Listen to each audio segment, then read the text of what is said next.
School থেকে বাড়ি ফিরতে ফিরতে চারিদিকে ভর করত সমস্ত বিকেল। আমার মা প্লাস্টিকের ঢাকনার নিচে আগেই বেড়ে রাখতেন ভাতের প্লেট। চিরায় তো অভ্যাস হয়ে গেল আমার।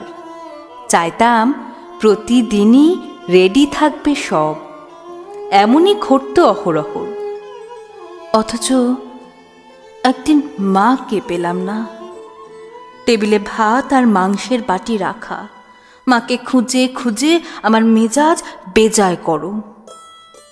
সেদিন বুঝলাম আমার আসলে ভাতের চেয়ে মাকে দরকার বেশি। সেবার রাগ করে ভাত খাইনি। একদিন 2 দিন মায়ের সঙ্গে কথাও বলিনি তেমন। সেসব বোকা বোকা রাগের কথা মনে পড়লে দৃষ্টি কেবল ঝাপসা হয়ে আসে।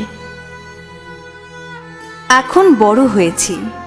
ছুটি শেষে বাসায় ফিরতে ঠিক সন্ধ্যা। প্রতিবার দরজা নক করার আগে ভাবি, দরজার ওপারে ভাতের প্লেট হাতে দাঁড়িয়ে থাকুক মা।